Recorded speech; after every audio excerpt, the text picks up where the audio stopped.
go to the presentation? Why?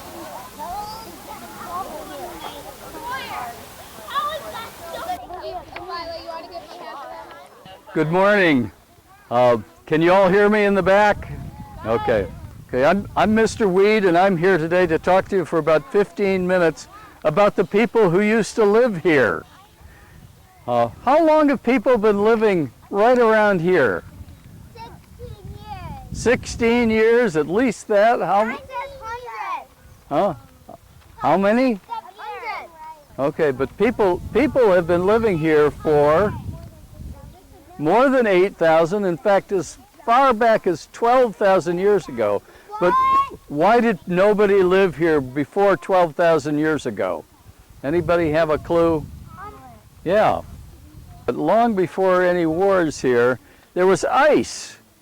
This whole area was covered with a mile-thick layer of ice that went all the way out to Block Island, okay? So nobody could live here. You'd have to live on the ice, and there was nothing to eat. But gradually, the ice began to melt, and by about 12,000 years, the shoreline appeared, and then animals moved in, and right behind the animals were people who came to hunt them, mostly caribou, and by hunting, they were able to live here. So they lived here for 10,000 years, up until the 1500s. That's 500 years ago, when Europeans began arriving. They came in boats from England, France, and Portugal, mostly to get fish, you know. But then in 1620, who came here? Anybody? Huh? The president? Who? The Pilgrims, I'm sure. The Pilgrims, you're right. In 1620, a group of people from England came here with the idea that they were going to stay. They weren't just going to trade. They were going to make this their new home. But when they arrived in Plymouth, anybody been to Plymouth? Plymouth Plantation? Good, okay. Sometime all of you will get a chance to go there. But when they got there, the whole village was full of bones, because the people had died 3 years before from some disease, and we don't know exactly what it is. It might have been something like smallpox. You know, we had an epidemic here. Huh? Yeah. What was the epidemic we just went through? COVID, right. When the people living here encountered people from Europe, they got smallpox, and many of them died, but lots and lots of people died, like 90%. Nearly everybody along the coast died from this disease. So when the English people got here, they found an empty village. So they moved in and began building houses, but the following spring, they got a visit from somebody who lived right here where you are right now. Does anybody know the name of the tribe of the people who lived here? No. No? No, not the president, but the people who lived here were called the PoCo. Anybody heard that word before? I was trying to read it in the book. You're trying to read it, okay. Yeah, the PoCo were the tribe that lived here, and they were led by this man,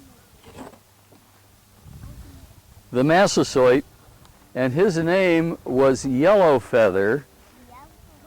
Yeah, and in his language that was Usamiquan. Can you all say Usamiquan? There you go. That was the chief of the tribe who lived right here. He's buried right here, and I'll tell you about that in a minute. But Usamiquan said, I need to meet these people from England because they have something I need. I'm fearful that the Narragansett tribe across the bay is going to want to move in here and take over. But if I make friends with the English and sign a treaty, then they'll help to protect me. And that's exactly what happened. So they signed a treaty in 1621 if you look at the Warren Town Hall, look over the door, you'll see Soam, 1621. Soames was the name of the settlement here. And people were living here in a settlement that looks a little bit like this. Can you all see that? Have you seen that? Yeah. This is how people lived here. And did they have houses like English houses? What did they live in? Little huts, yeah. They call those huts weetus. And you see a whole bunch of them along here. And they could make them really easily by pulling some small saplings together and covering them with bark. And they were very comfortable and very warm in the wintertime. And that's how people lived here, because they would often move from one place to another. The English people built a house in one place and didn't move. But that became a problem a little later. Well, more and more English people moved in here, and they wanted to have more land. So they began to buy land from Usamequan, okay, and he sold the land that you're on now a little further north here in 1653. And those were the first people, English people, who moved into this area. And things were okay for a while, but more and more English people wanted to have property and farms, so they started buying more and more land. And eventually, all the PoCo people who were living here had to move down into Bristol. There weren't any places left for them north of here. Well, that wasn't so good. They had lost all kinds of people over the years, and the English were getting more and more numerous. So they decided, if you don't want somebody on your land, what can you do? Yeah, you can say, you go away. Well, they tried to get them to go away, and they wouldn't go. So they went to war, and they started burning their barns and killing their cattle. And cattle are like cows, where you get milk. So the English people fought back, and for the next year, they had a whole war here called the King Philip War. Well, the English had many more people than the native people at the time, so they won the war and told all the native people, you have to leave. You can't stay here anymore. Do you think that was good for them? No, they didn't like that. How would you like to be told that you can't live in your house anymore? Huh? No, you'd get mad, right. I would try to murder the person that told me. You would? Yeah. I don't know you should murder somebody, but you might want to talk them out of it. Right. So all the people who were living here had to leave. Some of them were put into slavery and sent down to Barbados, okay, and some were killed. So that's why when you look around, do you see many native people living here today? No. No. Are there native people living here today? Oh, what makes you think so? Because no houses, no houses. You don't see houses like the Weetus, yeah? They died. Some of them died, yeah. Yeah, all of them Well, died, but they needed Well, they've actually moved back into the area. There are now about 300 PoCo people who live right around here. And you wouldn't know they were PoCo, that they were native people, unless you went up to them and said, "Are you a native person?" And they could tell you. But otherwise, they look just like you and I, okay? So there's no way to know. You can ask them if they're a PoCo. You can ask them if they're PoCo. And I'm sure they'd be happy to tell you if they are. So those people are living here today, and they're coming here to this park in a month. And did anybody come to the park last August for the PoCo Heritage Day? Yeah, you were here? Yeah, I went. You went? Good. Oh, a few of you went. Good. Well, this is your chance for everybody to come back. It'll be on the other side of the park over there. And they'll have drumming and dancing, and people will be wearing their regalia, their costumes, and you'll be able to meet and talk with Pokanoket people. That's why we do Pokanoket Heritage Day. This year it will be on August 7th. Last year it was on the 8th. So keep that in mind, and I'll pass some new posters out with the right date on it just before they come here, okay? So this is your chance to see them. Let me pass around a few things that you might want to look at, and then we'll finish up here.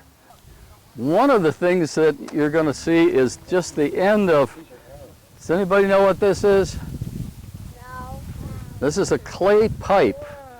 The English people used to smoke tobacco in these, okay?